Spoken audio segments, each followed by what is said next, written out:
बिस्मिल्लाहिर्रहमानिर्रहीम। अस्सलाम वालेकुम वरहमतुल्लाहि उर्दू टीवी में आपको खुशामदीद कहता हूँ। Counsellor general of Pakistan Jeddah की टीम की जानिब से कहा ऐलान किया गया है कि कौंसलर टीम जज़ान आ रही है 19 ता 20 मई 2023 बरोज़ जुमा और हफ्ता को।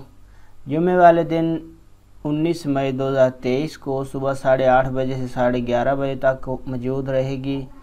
इसके बाद 2:30 बजे से 5 बजे तक हफ्ते वाले दिन 20 मई 2023 को सुबह 8:30 बजे से 12 बजे तक जज़ान में मौजूद होगी। तो जिन पाकिस्तानी भाइयों का पासपोर्ट एक्सपायर है, शनाख्ती कार्ड एक्सपायर है या पाकिस्तानी एम्बेसी से आपको कोई भी काम है, इकामा ख़त्म है, आप खरूज नहाई पे जाना चाह रहे हैं, तो आपने इस वीडियो को अपने दोस्तों के साथ भी शेयर करना है। डिटेल मैंने आपके साथ शेयर कर दी है। कहाँ पे आ रही है एम्बेसी की टीम? गार्डिया होटल जज़ान। मोबाइल नंबर आपके साथ शेयर कर देता हूँ 05038232152। इस नंबर पे कॉल करके आप डिटेल जान सकते हैं और वीडियो को अपने दोस्तों के ज़्यादा से ज़्यादा शेयर करना, क्योंकि जज़ान से जद्दा जाना काफ़ी मुश्किल है, किराया भी लगता है। अगर वीडियो शेयर करेंगे तो उन दोस्तों का वक्त भी बचेगा।